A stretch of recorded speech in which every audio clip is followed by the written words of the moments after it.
안녕하세요. 오늘도 사연 살롱을 찾아주셔서 감사합니다. 30대 중반 장승미입니다. 여자와 남자가 본심 진심을 드러낸 순간이 다르다는 거 알고 계시죠? 여자는 돈이 없을 때, 남자는 돈이 많을 때 본 모습이 나온다고 하는데 제 전 남편이 바로 그런 종자였습니다. 웃긴 건 그렇다고 검은 머리 팥불이 될 때까지 평생 함께한다고 서약까지 해놓은 상태에서 그 모든 기대를 한 번에 저버릴 정도의 돈이었나 싶은 생각이 드는 거예요. 고작 그만한 돈에 딴 생각할 놈이었다는 걸 모르고 결혼까지 한 후에는 알았다는 게 가끔 헛딱지가 납니다. 소위 말하는 이불킥이죠. 아직도 밤에 잘 때 혼자 발차기를 하며 수치스러운 느낌이 들어요. 하지만 언제까지 그럴 수는 없는 노릇이기에 훌훌 털어버리고 똥차 갔으니 벤츠 기다리고 싶은 마음에 이 글을 씁니다. 시원하게 그놈한테 욕 한 바가지 해주실 거라고 믿고 시작하겠습니다. 저는 평범한 집안에서 자랐습니다. 아빠는 돈을 벌어오는 게 당신 일이라고 생각하셨고 반대로 엄마는 가정 살림을 하는 게 당신 일이라고 생각하시는 전형적인 옛날 가정 환경이었어요. 그런 환경이 당연하다고 느꼈던 저는 여자였기에 오빠와 다르게 집안일을 돕는 게 당연한 거라 생각하고 컸네요. 남존 여비까지는 아니지만 여자일 남자일이 나뉘어 있다고 은연중에 생각했던 것 같아요. 부모님이 따로 시키지도 않았는데 힘쓰는 일이나 어려운 일은 당연히 아빠, 오빠가 하고 집안일이나 음식하는 일 같은 건 당연히 엄마와 제가 하는 구조였거든요. 기억나는 게 어릴 때 김장 차리면 엄마와 할머니, 고모들이 모여서 며칠 동안 김치를 담그시는데 저도 자연스럽게 그 옆에서 배추 다듬고 양념 버무리는 걸 도왔어요. 아유, 계속 먹으면서 간 봤더니 무슨 맛인지 모르겠네. 승철아, 이리 좀 와봐. 간 좀 봐줘. 좀 짠 거 같은데? 그래? 싱거운 거 같아서 계속 소금 넣었더니 그런가 보다. 안 되겠다. 승미야, 무채 좀 더 썰어. 그래도 맛은 있어. 그런 식으로 잠깐 와서 간보고 다시 일하는 여자들을 뒤로 한 채 가버리는 게 당연한 집안 분위기였어요. 중요한 것도 아니고 만화책이나 게임만 하는데도 아무도 도와달라거나 뭐라고 하지 않았네요. 그렇게 큰 제가 대학에 가서 남편을 만났을 땐 정말 다른 나라 사람이라고 생각했어요. 남자가 이렇게 사람 많은 데서 요리를 하다니 제 상상 밖의 일이었거든요. 안에서 새는 바가지 밖에서도 샌다고 집에서 그렇게 컸으니 어딜 가도 전 뒤치다꺼리 하는 게 익숙하더라고요. 누가 시키지 않아도 대학교 MT를 갔는데 거기서도 저는 자연스럽게 시녀 역할을 자처하게 된 거예요. 주위에 할 일이 눈에 보이기 시작하니 어느새 제가 움직이고 있었던 거죠. 다른 사람이요? 여학생이라고 다 저 같은 마음이 아니라는 걸 그때 제대로 봤던 것 같아요. 대부분 남학생들 사이에 앉아 웃으며 노는 분위기였고 무언가 모자라면 가지러 오는 신용은 하지만 결국 다 제 몫이 되더라고요. 물론 몇몇 여학생들은 같이 라면도 끓이고 설거지도 하고 그랬는데 제가 눈여겨본 건 남편이었죠. 시키지도 않았는데 돕고 있으니 자꾸 눈길이 가는데 누가 시키지 않아도 양파를 자르거나 술을 날라 냉장고에 넣는 등 굳은 일을 도맡아 하는 게 정말 인상적이었어요. 그러다 보니 자연스럽게 눈이 마주치고 저도 모르게 솔직한 마음이 튀어나와 버리더라고요. 너 왜 이런 일 해? 이런 일? 뭐? 아니, 다른 남자애들은 다 앉아서 술 마시고 놀기 바쁜데 너는 왜 주방에 있냐고. 그러는 넌 다른 여자애들 대부분 앉아서 놀기 바쁜데 왜 여기 있어? 안 놀고?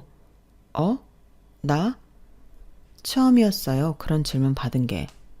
순간 머리가 멍해지면서 나는 원래 주방에 있었다는 말을 하는 게 맞나 싶더라고요. 그래서 머뭇머뭇거리고 제대로 된 답을 못하고 있었더니 웃으며 남편이 말을 하더라고요. 노는 사람 있으면 뒤치다꺼리 하는 사람도 있어야지. 집에 누나들 셋이서서 이런 거 익숙해. 혹시 너도 그래? 집에서 놀고 먹는 오빠나 누나 있는 거 아니야? 그 말에 웃음이 났어요. 물론 저와 다른 집안 분위기로 남자도 주방일 아무렇지 않게 하는 자유분방한 분위기지만 자라온 환경을 무시 못하는구나 싶으면서 묘하게 마음이 편해지더라고요. 그렇게 안면을 트고 서로 다른 환경인데 어쨌든 우리는 뒤치다꺼리하는 인생이구나 하면서 술 마시고 히히덕거리다 보니 어느새 손을 잡고 있었고 첫 키스를 하고 그렇게 CC가 되었어요. 물론 처음엔 그저 신기해서 계속 쳐다보고 있었던 것뿐이었는데 같이 설거지하다 보니 자연스럽게 대화가 늘면서 마음을 연 건 남편도 마찬가지였죠. 집안 이야기 잘하면서 있었던 이야기를 직접 듣는데 정말 정반대 환경이지만 묘하게 주방에 있는 모습이 재미있게 느껴지면서 서로 마음이 통했던 거죠. 그렇다고 결혼까지 무난하게 갔던 건 또 아니었어요.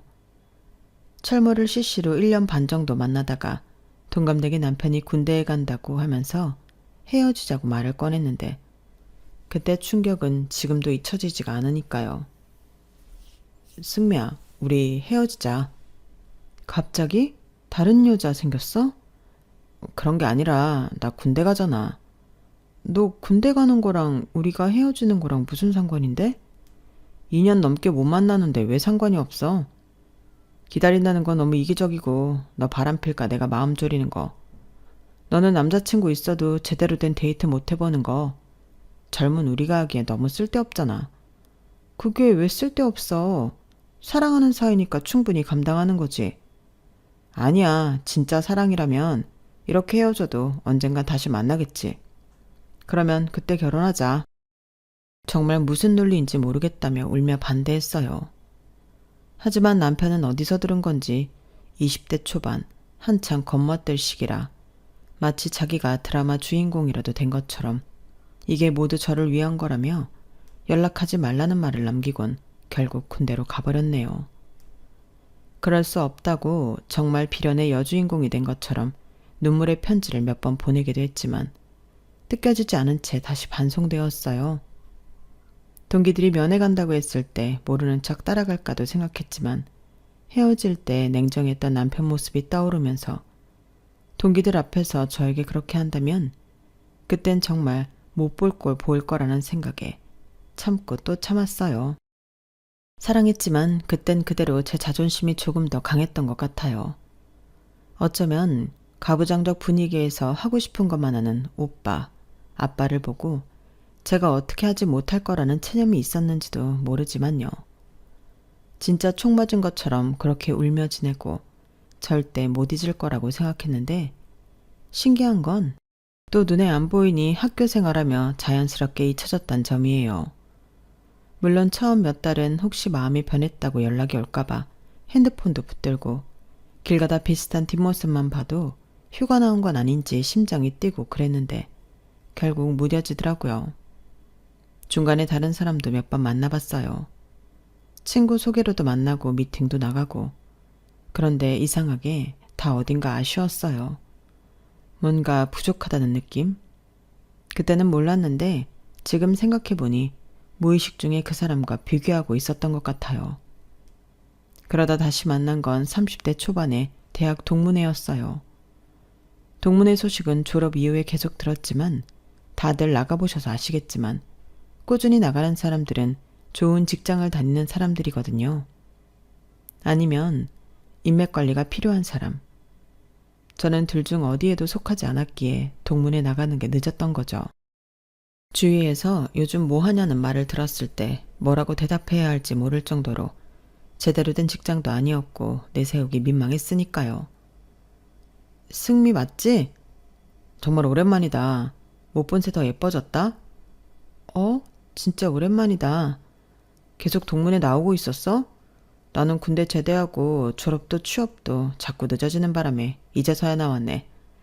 너 있는 줄 알았으면 진작 나을 걸 그랬다. 아니야. 나도 이번에 처음 나왔어. 경력 쌓고 좋은 직장에 이직한 지 얼마 안 되었거든. 그렇게 동문회에서 남편을 다시 만나게 되었어요. 다들 꾸준히 나와서 자연스럽게 어울리는데 아는 사람을 찾느라 둘이 두리번거리면서 제대로 어울리지 못하니 또 자연스럽게 둘이 같이 앉아 말을 꺼내게 되었던 거죠. 그동안 이야기를 하다 보니 처음 만났을 때처럼 자연스럽게 손을 잡고 있었습니다. 정말 신기했어요. 몇 년이 지났는데도 여전히 편하더라고요.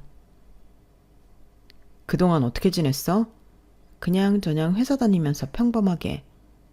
너는? 나도 별일 없이. 근데 이상하게 너랑 있으니까 시간 가는 줄 모르겠다. 나도 그래. 마치 어제 헤어진 것 같아. 그렇게 자연스레 우리가 헤어졌던 그 시점까지 거슬러 올라갔는데 지나고 보니 참 바보 같은 짓이었다고 남편이 멋쩍게 웃더라고요. 그땐 그게 저를 위한 선택이라고 생각했는데 다 지나고 보니 이기적이었다는 말까지. 그리고 저한테 참 많이 미안했다고요. 미안해. 그때 내가 너무 어렸나 봐. 우리 둘 다 어렸지 뭐. 이상하게 이 사람과 있으면 뭐든 편했고 그건 남편도 마찬가지라고 했어요. 남자, 여자만 바뀌었을 뿐 어찌 보면 비슷한 환경에서 자랐으니 그럴지도 모르지만 무엇보다 서로를 이해하는 부분이 많았던 것 같아요. 우리 다시 만날래? 그랬다가 또 나를 위한다고 혼자 생각하고 헤어지자고 하려고? 아니야, 이제 안 그래. 그리고 내가 그때 말했잖아. 우리 다시 만나면 그땐 결혼이라고. 설마 그 말 기억 못하는 건 아니지? 그렇게 자연스럽게 다시 시작된 연애였어요. 예전과 달리 서로 어른이 되어서 만난 거라 더 진지했고 처음부터 결혼을 염두에 두고 만나다가 1년 만에 프로포즈를 받았을 때도 전혀 놀랍지 않더라고요. 당연한 수순이라는 생각이 들었거든요. 상견례도 무난했습니다. 서로 집안 환경이 비슷해서인지 부모님들도 금세 어울리셨고 특별히 반대하실 이유도 없으니까요. 그렇게 양가 부모님의 축복 속에 결혼을 하게 되었는데 그때만 해도 정말 행복했어요. 이 사람과 함께라면 평생 행복할 수 있을 거라고 진심으로 믿었거든요. 그런데 그때는 몰랐죠. 돈 앞에서 사람이 이렇게 변할 수 있다는 걸 말이에요. 여보, 이거 좀 봐. 뭐야? 임신 테스트기인데 2줄이야. 진짜야? 정말로? 결혼한 지 겨우 3개월 만에 이런 소식을 듣게 될 줄이야. 신혼여행지에서 돌아온 지 얼마 되지도 않았는데 생리가 늦어져서 혹시나 하고 테스트기를 해본 거였거든요. 그런데 그 하얀 막대기 위에 선명하게 그어진 2줄. 정말 신기했어요. 남편도 저만큼이나 놀란 얼굴이었어요. 테스트기를 몇 번이나 들여다보더니 믿기지 않는다는 듯 웃으면서 갑자기 저를 안아 올리려 하더라고요. 아니야, 조심해야 해. 이제 임산부라고. 다급하게 아이 때문에 위험하다고 말했는데 그 말에 둘 다 한참을 우셨죠. 그런데 문제는 그때 제가 막 직장에서 자리를 잡아가던 시기였다는 거예요. 기쁜 마음도 잠시 얼마 지나지 않아 입덧이 심하게 시작됐거든요. 아침에 눈 뜨자마자 화장실로 달려가는 건 기본이었고 회사에서도 조금만 냄새가 나면 속이 울렁거려서 화장실을 들락날락 해야 했어요. 특히 커피 냄새가 정말 견딜 수 없었어요. 평소 하루에 몇 잔씩 마시던 커피를 못 마시게 되니까 2통까지 오더라고요. 점심시간에 동료들이 삼겹살을 구워 먹는 냄새만 맡아도 속이 뒤집어져서 책상에 엎드려 있어야 했죠. 승미 씨, 오늘도 안 좋아 보이시네요. 괜찮으세요? 네, 그냥 좀 컨디션이 죄송해요. 혹시 임신이신가요? 축하드려요. 아, 네, 감사합니다. 그렇게 축하를 받으면서도 한편으로 눈치가 보였어요. 업무에 집중하기도 힘들고 회의 중에도 갑자기 울렁거려서 뛰쳐나갈 때가 있었거든요. 그럴 때마다 너무 미안한 마음이 들었어요. 남편도 제가 힘들어하는 걸 보면서 걱정이 컸어요. 아침마다 허리를 굽혀 화장실을 달려가는 저를 부드럽게 등 두드려주면서 무리하지 말고 나이도 있으니까 조금 쉬었으면 좋겠다 는 말을 은근히 꺼내더라고요. 그러면서도 일을 그만두거나 쉬라는 이야기를 하는 건 아니었기에 내심 서운하기도 했었네요. 하지만 저도 남편 마음을 몰라서 그런 건 아니었어요. 우리 부부는 처음부터 부모님 도움 없이 시작하자고 약속했거든요. 그동안 악착같이 모은 돈으로 겨우 오피스텔 전세를 얻어 신혼살림을 차렸는데 제가 일을 그만두고 바로 육아에 들어가면 경쟁적으로 버거워질 게 뻔했죠. 조금만 더 힘내. 한약 먹으면 좀 나아진다는데 한의원이라도 알아볼까? 아니야, 됐어. 3개월 지났으니까 이제 안정기겠지. 나아질 거야. 그래, 조금만 더 힘내봐. 그래도 출산하고 나면 출산휴가도 있으니까 그때 잠깐 쉰다고 생각하고. 알았어. 서운하게 생각하지는 마. 건강을 위해서라도 가만히 있는 것보다 움직이는 게 더 낫대. 그건 너도 알지? 그래. 체념한 듯 말하는 제 대답 속에는 현실과 서운함이 묘하게 섞여 있었죠. 아마 대부분 여자들이 비슷할 거예요. 현실은 둘째 치더라도 빈말이라도 내가 벌면 되니까 그만두라는 그 든든한 말 한마디를 듣고 싶은 건 말이에요. 친구들한테 하소연할 때도 늘 그 이야기는 빠지지 않았죠. 야, 그래도 뒤에서 딴 말하는 남자들보다 훨씬 나은 거야. 책임지지 못할 말 싸지르고 결국 여자가 총대 매게 하는 것보다 훨씬 현실적이지 뭐. 야, 외동이야? 아니잖아. 위에 누나가 몇인데 보고 배운 게 있을 거 아냐? 이건 사회생활을 제대로 못하는 거야. 니네 적당히 해라. 당사자도 있는데. 저를 앞에 두고 친구들이 갑론을박할 때도 머릿속은 복잡했죠. 여전히 서운과 이해, 현실이 오갔지만 그 끝내 제가 듣고 싶던 그 한마디는 듣지 못한 채 임신기간이 계속되었어요. 남편이 진심으로 걱정은 하지만 말로 표현을 안 하는 건지 아니면 애초에 그럴 생각이 없는 건지 저도 알 수 없었지만요. 솔직히 저도 지금 직장에 다니기 위해 말도 안 되는 첫 직장에서 야근을 밥 먹듯 하며 경력을 쌓아 버티고 버텨 지켜낸 자리니 쉽게 포기하고 싶지도 않았어요. 힘들어도 버텼습니다. 속이 너무 안 좋아서 하루 종일 아무것도 못 먹는 날이면 휴가를 내면서까지요. 아침에 눈을 뜨면 속이 뒤틀리고 입안이 쓴맛으로 가득했어요. 겨우 물 한 모금 넘기는 것도 힘들었죠. 출근해서는 화장실에서 토하고 헝클어진 머리와 부은 눈을 대충 정리한 뒤 아무렇지 않은 척 자리로 돌아와 업무를 봤어요. 그게 그 당시 제 하루의 시작이었는데 그게 결국 화근이 되었어요. 몸이 점점 약해지다 보니 아기도 버티지 못했던 거죠. 임신 4개월에 접어든 어느 날 갑자기 아랫배가 심하게 당기면서 차가운 땀이 쏟아지고 곧 피가 비치기 시작했어요. 여보, 빨리 병원 가야겠어. 피가 나고 있어. 뭐라고? 지금 당장 가자. 아파. 너무 아파. 남편이 부축하듯 안고 달려간 곳은 응급실이었어요. 하지만 이미 늦었더군요. 3개월이 안정기라고 해서 안심하고 있었는데 워낙 입덧이 심해 제대로 먹지 못했고 몸은 계속 기운이 빠져 있었으니 결국 아기도 그 모든 걸 견디지 못했던 거예요. 의사 선생님의 말이 들리는 순간 머릿속이 하얘졌어요. 유산이 진행된 상태입니다. 수술이 필요해요. 그럴 리가. 어제까지도 괜찮았는데.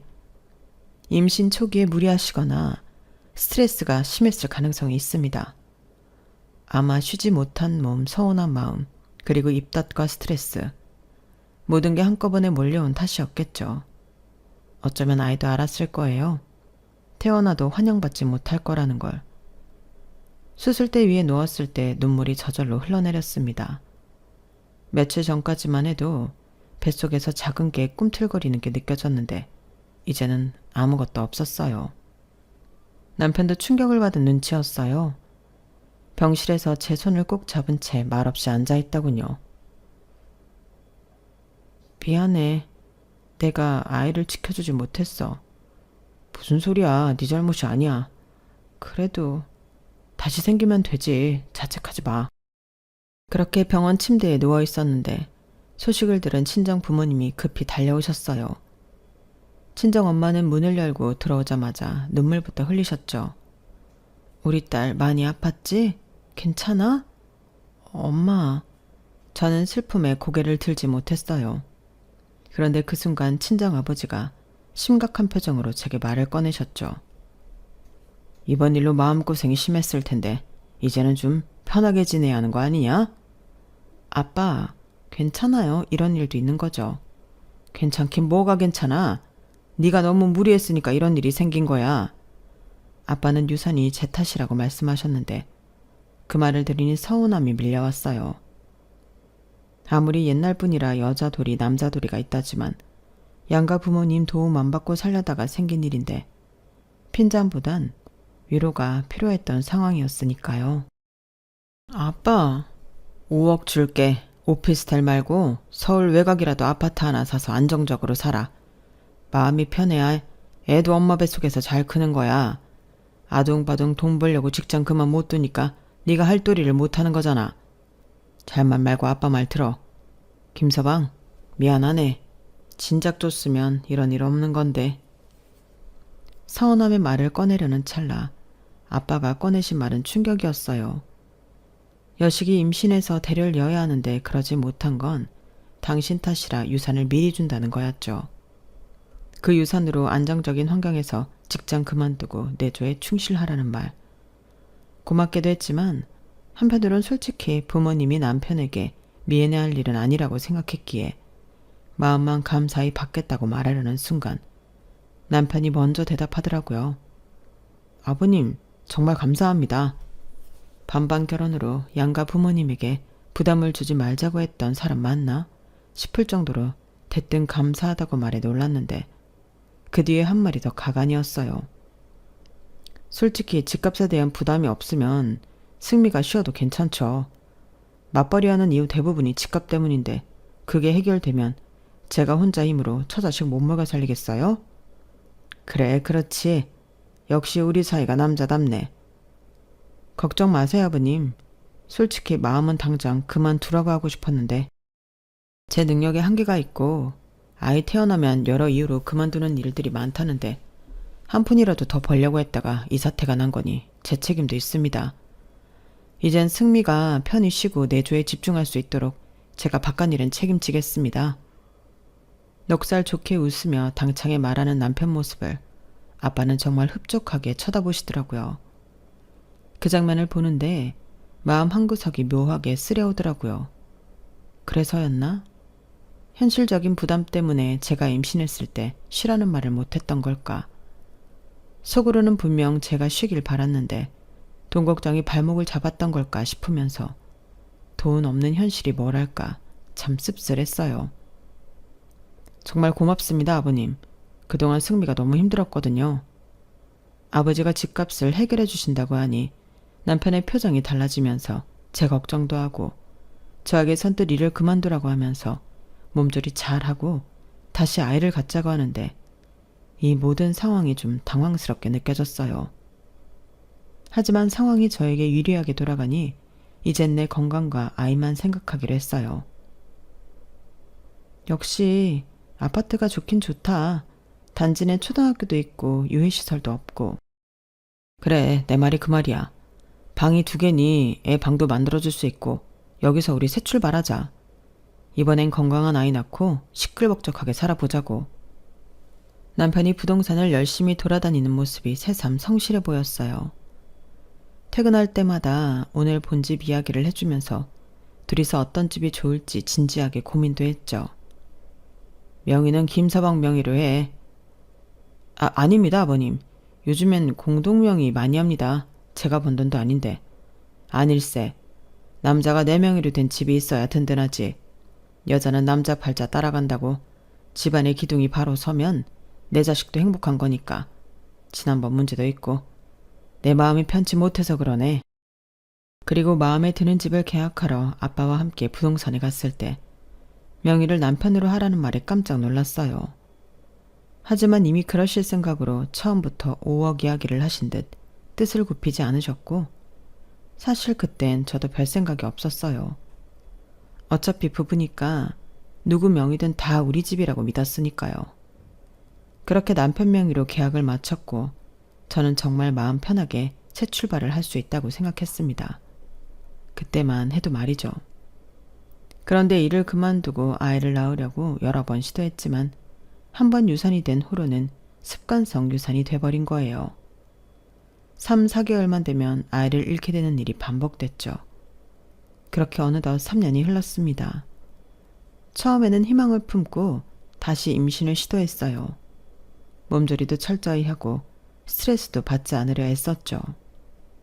산부인과 의사가 권해준 엽산도 하루도 빠짐없이 챙겨 먹고 임신에 좋다는 음식만 골라 먹었어요. 남편도 적극적으로 처음엔 도와줬습니다. 같이 산책을 가거나 임산부 요가 클래스에 등록해 함께 시간을 보내기도 했죠.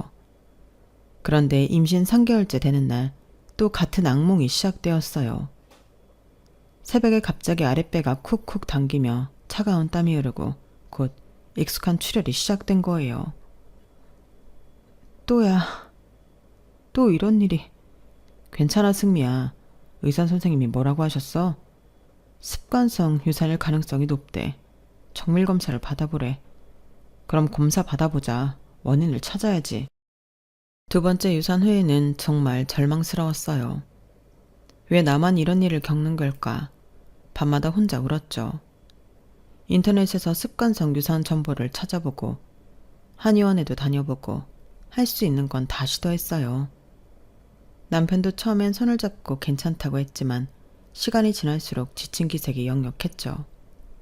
세 번째 임신했을 땐 거의 숨을 죽이고 살았어요. 침대에서 거의 일어나지 않았고 무거운 건 절대 들지 않았죠. 계단도 한 칸씩 천천히 오르고 뜨거운 목욕도 피했죠. 그런데도 4개월 만에 같은 비극이 찾아오더라고요. 이번에도 안 됐어. 그래, 알겠어. 그때부터 남편의 반응이 달라졌어요. 예전처럼 길게 위로하지 않았고 몸도 점점 굳어졌죠. 저는 병원에 갈 때마다 마음이 무너졌습니다. 내 몸이 잘못된 건지 내가 뭔가 부족한 건지 자책이 밤마다 목을 조르는 듯 했고 혹시 남편마저 나를 원망하게 될까 두려워 그 마음을 감춰야 했네요. 제 마음은 완전히 무너졌고 남편도 더 이상 애쓰지 말라며 체념하기 시작할 즈음이었어요. 그런데 그때 정말 뜻밖의 일이 벌어졌습니다. 저희 집값이 2배로 뛰어오른 거예요. 그 시기가 마침 저평가되던 지역들이 2~3배씩 치솟던 때였는데 저희가 산 노원 쪽 아파트들도 그 흐름에 올라탄 거죠. 정부의 부동산 정책 발표에 지하철 연장, 대형 쇼핑몰 입점 소식까지 겹치면서 일대 분위기가 완전히 달라졌어요. 말이 2배지 체감으로는 거의 3배 가까이 뛰었으니 로또보다 더 큰 횡재였죠. 여보, 이거 좀 봐. 우리 아파트 시세가. 이게 진짜야? 이렇게 올랐다고? 부동산 중개업소에서 확인했는데 맞대. 와, 진짜 대박이다. 이런 일도 있구나. 아버지가 주신 돈으로 산 집이라 은행 대출도 없었고 리모델링에 든 비용만 빼면 전부가 순이익이었어요. 이자 부담도 없으니 마음은 더 가벼웠죠. 게다가 개발 호재가 계속 이어지고 있어 당장 팔 필요가 없다는 의견이 많았으니 구름 위를 걷는 기분이었어요. TV나 신문 그 어디에서도 한결같이 부동산 전문가들도 앞으로 더 오른다고 했고요. 그러니 지금은 유보하는 게 훨씬 유리하다는 게 중론이었죠. 사람이 죽으라는 법은 없다더니 우리 팔자 아이는 없는 건가? 아이로 그렇게 속을 썩이더니 이렇게 또. 그러게, 그래도 좋긴 좋다. 그래, 돈 걱정 없으면 더 편하게 아이도 생길 수 있겠지. 그렇게 남편과 오랜만에 웃었어요. 아이로 인한 상처가 완전히 치유된 건 아니었지만 잠시나마 위로가 됐죠. 하지만 그 기쁨은 오래가지 않았습니다. 며칠 후 남편이 평소와 달리 집에 일찍 들어왔어요. 소파에 앉아 한참 말이 없더니 제 눈을 똑바로 바라보더라고요. 승미야, 우리 얘기 좀 하자. 무슨 얘기? 우리 이제 정리하는 게 어떨까? 순간 걔를 의심했어요. 정리라니 뭔 소리야? 아이도 안 생기는데 너랑 나 여기까지인 것 같아. 그 말이 머릿속에서 메아리치고 있었어요. 며칠 전만 해도 집값 올랐다고 서로 좋아했는데 마치 기다렸다는 듯 말을 꺼내는 남편의 진심을 알 수 없었으니까요. 아이야, 노력하면 되는 거 아니야? 3년 동안 했잖아. 이제 그만하자. 그만하자니 우리가 뭘 그만한다는 거야? 결혼 말이야. 서로에게 도움이 안 되는 것 같아. 믿을 수가 없었어요. 3년 동안 함께 울고 버텨준 사람이 이렇게 갑자기 등을 돌릴 줄이야. 남편은 계속 논리를 늘어놓았지만 제 귀에는 다 핑계로만 들릴 뿐이었죠. 집에 들어오면 생기가 있어야 하는데 몇 달에 한 번씩 상갓집 같은 분위기잖아. 그게 내 탓이라는 거야? 탓이 아니라 현실이야. 우리 둘 다 지쳤잖아. 지쳤다고 이혼을 해? 그럼 세상에 결혼한 부부는 없게? 그런 희노애락 다 겪으면서 사는 게 부부 아니야? 그 순간 가슴이 쪼개지는 것 같았어요. 아이를 잃을 때마다 가장 깊이 상처 입었던 건 저였는데 마치 모든 책임이 저에게 있는 것처럼 들렸으니까요. 그럼 결국 나 때문에 이혼하자는 거야? 내가 아이를 제대로 못 낳으니까? 제 목소리는 점점 커졌습니다. 그동안 꾹 눌러왔던 감정이 한꺼번에 터져 나오는 순간이었죠. 남편은 손을 들어 저를 달래려 했지만 이미 늦었던 거죠. 승미야, 진정해. 내 말은. 진정하라고? 같이 극복할 생각이 아니라 당신은 도망갈 생각을 하는 거잖아. 도망? 그렇게 말하지 마. 네가 우울해하니까 집안 분위기 완전 죽은 건 생각 안 해? 친구들 불러도 다들 어색해하고 오기 싫어하잖아. 친구 누구? 언제 그랬다고 그래? 모르겠어. 지난번 진우 왔을 때도 금방 갔잖아. 예전 같으면 밤새 놀았을 텐데. 그게 내 탓이라는 거야? 직접적으로는 아니지만 분위기가 너무 무거워. 집에 웃음소리가 없고 한숨만 가득하니까 결국 눈치보다 간 거잖아. 서로의 심장을 칼로 찌르는 듯한 말들이 오가면서 그동안 결혼 생활, 어떻게 보면 아이를 잃고 마음을 추스렸던 그 시간들에 대한 이야기가 끊이지 않게 오가게 되었죠. 이런 식으로는 못 살겠어. 나도 사람인데 매일 눈치 보면서 사는 게 지쳐. 그럼 어쩌라는 거야? 아이 잃고도 웃고 떠들어야 해? 그런 게 아니라, 누구를 탓하는 게 아니라 우리가 인연이 아닌 것 같으니 여기서 그만하자는 거잖아. 괜찮을 거라고 스스로 위로하며 넘겼던 시간들은 결국 골물대로 골마 터져버렸던 거예요. 그런데 갑자기 남편이 목소리를 가라앉히며 말하더라고요. 그래도 재산은 공평하게 반반 나누자. 우리가 안 맞아서 헤어진 건 맞는데 그게 아이 때문이고 원수 먹고 헤어지는 건 또 아니잖아. 그냥 반반 나눠서 깔끔하게 이혼하자. 뭐? 다행히 집값이 많이 올랐으니까 반반 나누면 둘 다 새 출발하는데 문제 없을 거야. 그 순간 머리를 한 대 맞은 듯 멍해지면서 모든 게 명확해지더라고요. 아, 집값 때문이구나. 3년 동안 힘들 때는 함께 버티자더니 집값이 3배나 뛰자마자 이혼 얘기를 꺼내고 재산 분할을 운운하다니 지금까지 주고받았던 그 말들의 의미가 사라지면서 어이없어 웃음이 나오더라고요. 집값이 올라서 좋겠네. 뭔 소리야. 그런 게 아니잖아. 아니야, 맞잖아. 집값 안 올랐으면 이런 얘기 꺼냈을까? 남편은 발끈했지만 저는 이미 그의 속마음을 알아버렸던 거예요. 3년 동안의 위로와 동정은 결국 계산된 연기였고 돈 앞에서는 사랑도 추억도 아무 의미 없다는 게 명확해졌던 거니까요. 순간 모든 감정이 차갑게 식어버렸습니다. 화가 나지도 않았고 그냥 허무했습니다. 그래, 제가 조용히 말했습니다. 알겠어, 이혼하자. 남편은 예상 못한 반응에 놀란 표정이었죠. 아마 제가 울고 매달릴 거라 생각했는데 순순히 응했으니 당연했겠죠. 정말? 진짜지? 괜히 나중에 가서 딴 말하기 없다. 이런 상황에서 나올 말이 아닌데 마지막까지 남편은 본심을 숨기지 못한 채 애써 들뜬 표정을 아무렇지 않은 척 포장하더라고요. 그 말을 듣는 순간 저는 이 사람과의 모든 정을 내려놓았네요. 좋아. 그런데 재산 분할 제대로 하려면 변호사 통해서 해야지. 변호사까지? 집 팔고 남은 건 그냥 둘이 나누면 되잖아. 복비나 이런 건 내가 좀 덜 받아도 괜찮아. 변호사 비용도 들 텐데. 아니야. 이왕 할 거 확실하게 하자. 나중에 문제 생기는 것도 싫고 합의 이혼해서 조정기간 중 괜히 마음 변할까 봐 기대하는 것도 싫으니까. 겉으론 그렇게까지 할 필요가 있냐고 말하지만 입꼬리가 올라간 채 좋아하는 모습까지 남편은 숨기지 못하더라고요. 공식적으로 집값 절반을 가져갈 수 있다고 생각했으니 본인도 싫을 이유가 없었겠죠. 그리고 바로 다음 날 변호사 사무실에서 이혼 합의서를 작성했어요. 재산 분할 조정에 모든 재산은 반반 분할한다고 명시했고 남편은 서명할 때도 기분 좋은 표정으로 생각보다 절차가 간단하고 쉽다며 만족하는 눈치였죠. 그렇게 구청에 가서 이혼 신고를 마쳤어요. 공식적으로 이혼이 성립된 거였죠. 이혼이 성립된 다음 날 남편이 신나서 말하더라고요. 하루아침에 이혼하기로 한 저희는 아직 한 집에 있었거든요. 승미야, 이제 집 처분하고 돈 나눌 일만 남았네. 우선 부동산 중개업소에 연락해둘까? 아님 요즘은 인터넷에도 올려서 복비 절약한다는데 우리도 그렇게 해볼래? 아, 그거? 그래, 그 일이 남았구나. 이거 보고 얘기해. 뭔데?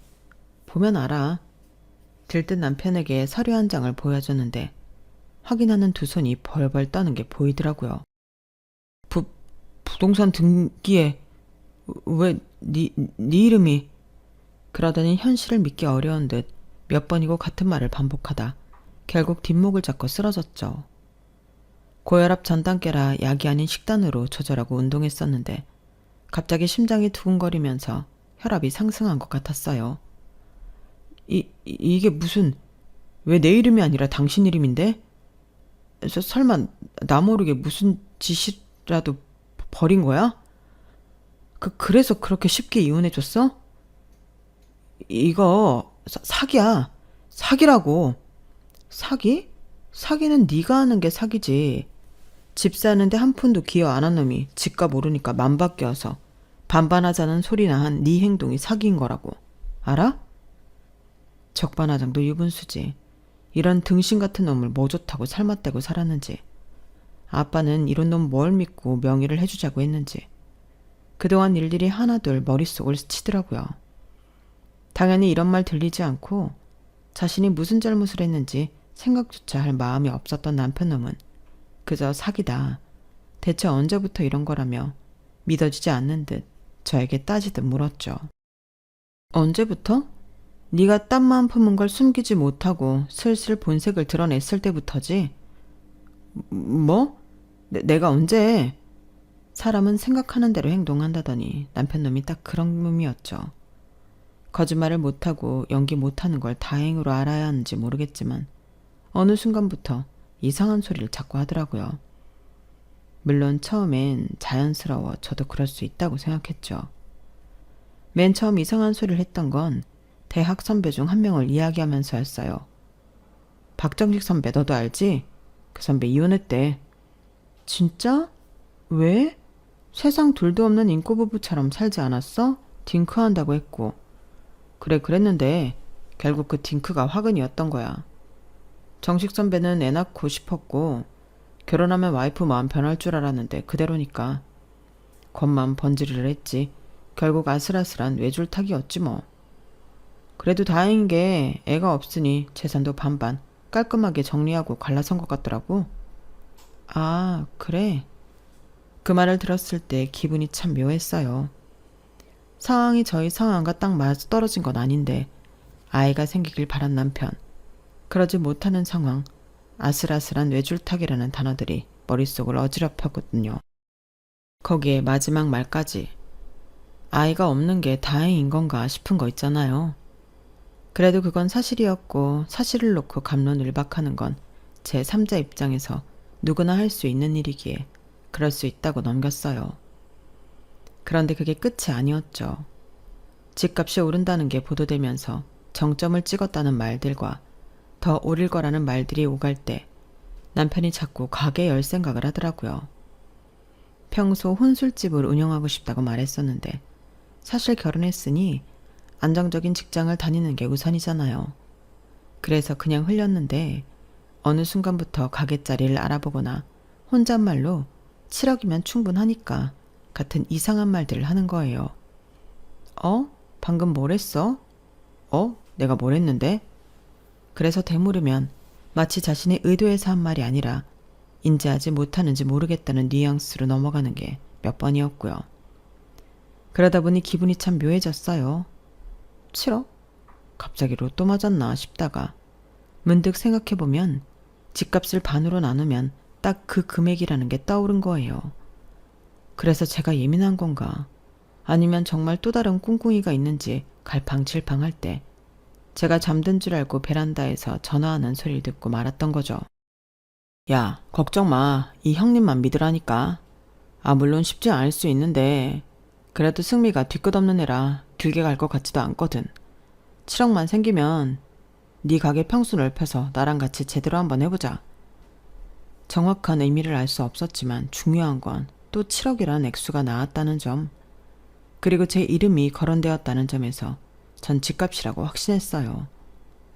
그리고 한편으론 그 집값을 그대로 받는 방법, 설마 이혼? 하나 둘씩 퍼즐이 맞춰지는 느낌이었던 거죠.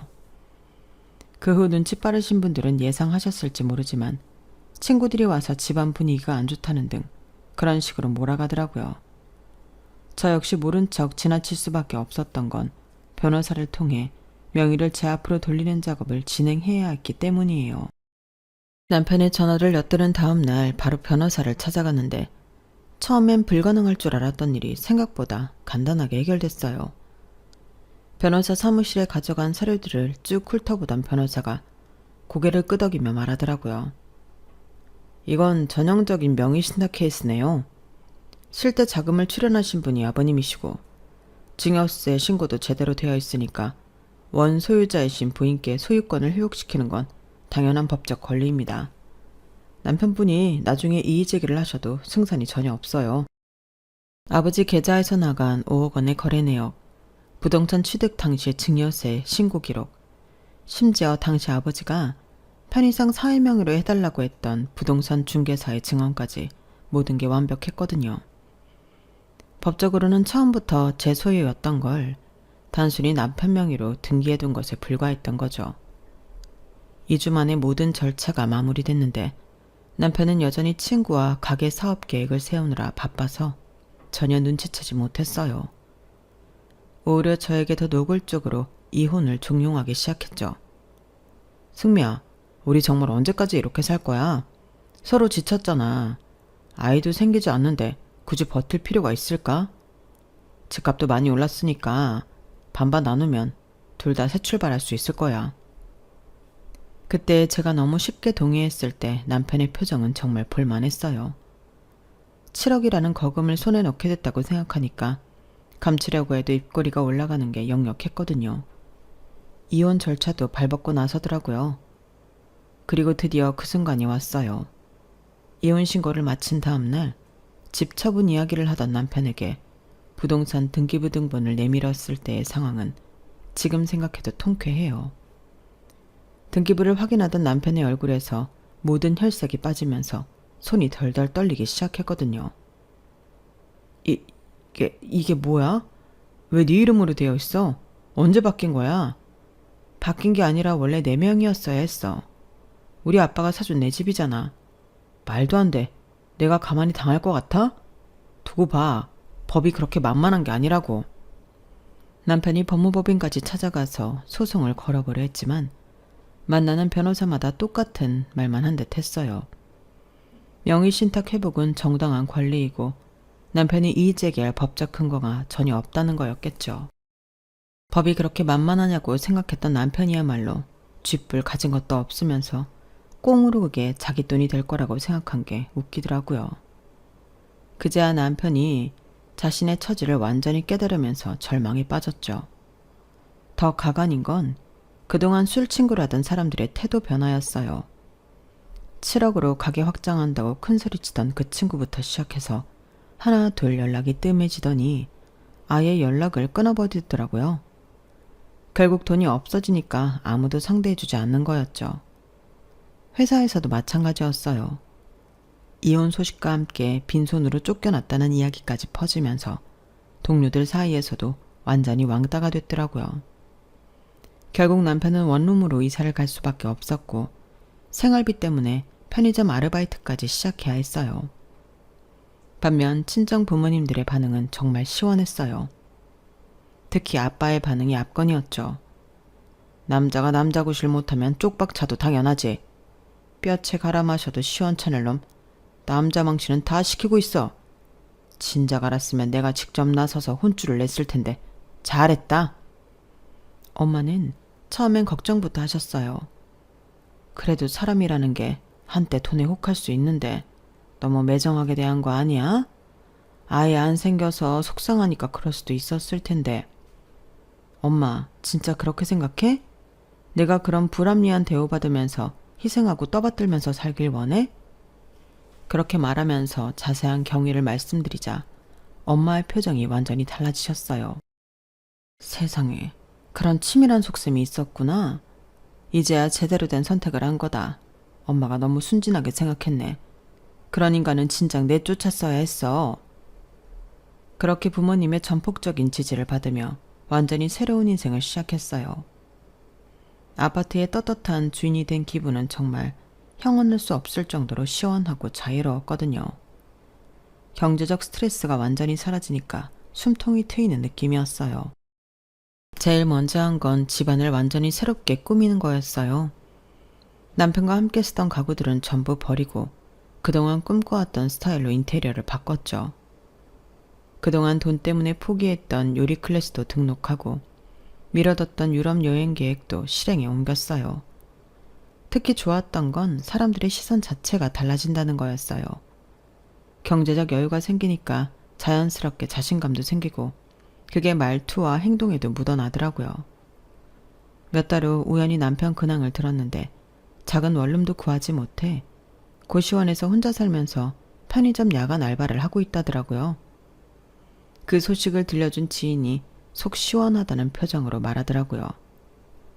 처가덕에 돈 걱정 안 하고 살게 되었으면 마누라 등에 업고 살아도 모자랄 판에 지복 지가 차고 억울해 죽으려 하더라. 그렇겠지. 그런 인간이니까 그런 계획도 세우고 남 탓하는 거니까. 이제라도 해방돼서 천만다행이라고 생각해. 그래. 진짜 100번 생각해도 잘했어. 둘 사이 아이 없었던 것도 이런 말 그렇지만 삼신할매가 도와준 거야. 괜히 더 힘들어질까봐. 지인의 마지막 말에 저는 대답 대신 희미하게 웃었어요. 한편으론 아이가 생겼다면 달랐을까? 책임감을 가지고 다른 인생을 살지 않았을까? 가보지 않은 길에 대한 미련이 조금 남아있었으니까요. 하지만 지금은 정말 행복해요.